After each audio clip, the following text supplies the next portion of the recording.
to say these two, unless they have the same elective processes, representative processes, moderating processes, oversight processes, they cannot simply be imposed without changing that system to be comparative, to achieve the outcome that you say you desire from the South African system.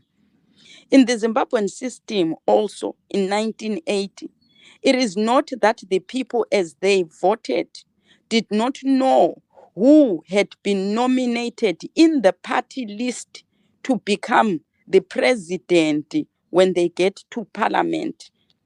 It is not something they come to at the end of the process. It is already presented pre-election who the representative or president-elect of the political parties would have been. So even in 1980, as the people went for their election, they already knew who parliament would be voting for from the party which had the proportion that allowed a president to emerge from.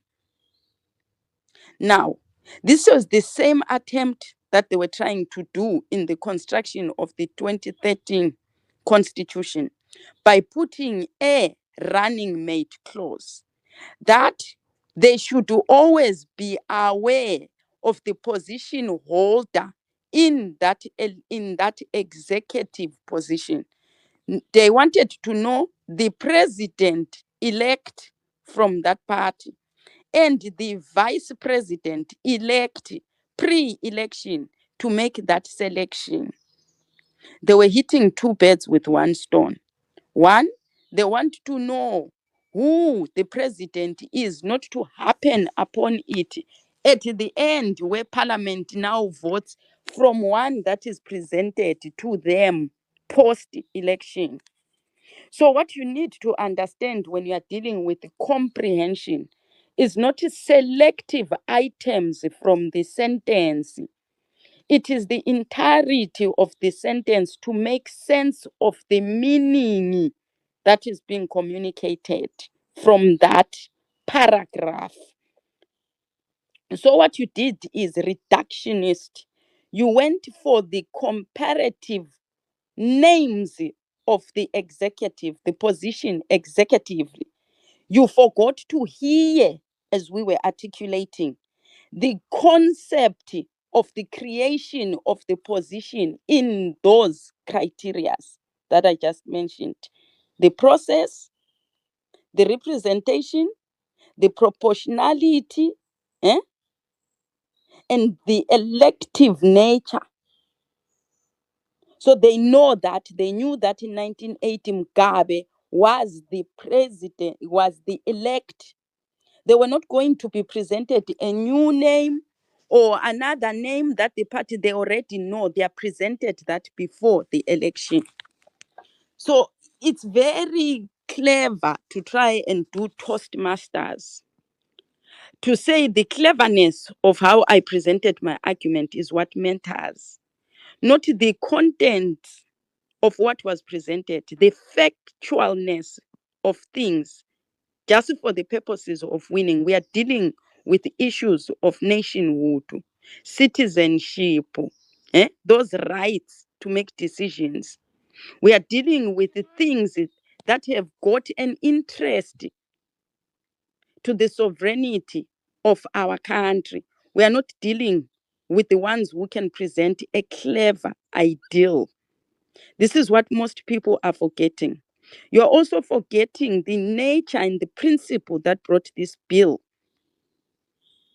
is from a party resolution that is very explicit in what it seeks to accomplish as an outcome. It says it wants the party to be more superior than government. That is the principle that they have put this bill under. So the Zimbabwean citizen cannot act as if they are ignorant to the intention, the goodwill, the same goodwill that is being communicated in the Constitution of Zimbabwe when it puts these checks and balances and says, if we were to change this position and then extend it to benefit the one who sought it, we must check whether there was good intention when you presented that it would give us better political cohesion, it will give continuity to programs that are happening, it will allow for the economy stabilization if there was no political acrimony. Yet, those are not the principles that got the bill to be proposed. So the goodwill nature that the Constitution demanded, that you wanted this amendment because you sought the productivity of Zimbabwe, that you sought to benefit the governance systems of Zimbabwe. Eh? That you sought to create pathways for us to continue to be a productive and cohesive nation. Those are not communicated by the ZANU PF resolution number 1 and 2, where it states it seeks to extend the first secretary's term. Yet in ZANU PF, the first secretary is not restricted to terms. And it makes it very clear that they liken the first secretary of their party and the president of the nation in same light. So they are clandestine, attempting to use a principle of supremacy and feign a principle of productivity, national cohesion, political acrimony resolution. Those are not true. So you're presenting a bill in bad faith and feigning or appropriating the problems of Zimbabwe that can be articulated and solved via legislative frameworks.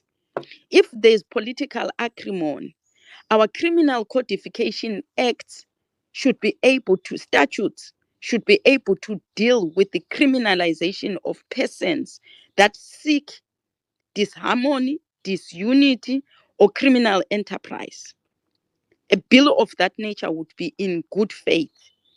If indeed it was that it sought to have continuity and give rise to the full completion of programs that require the representatives that presented manifestos to accomplish the task because they are the ones that have maybe the skills, then we should see it translating throughout the bill to court,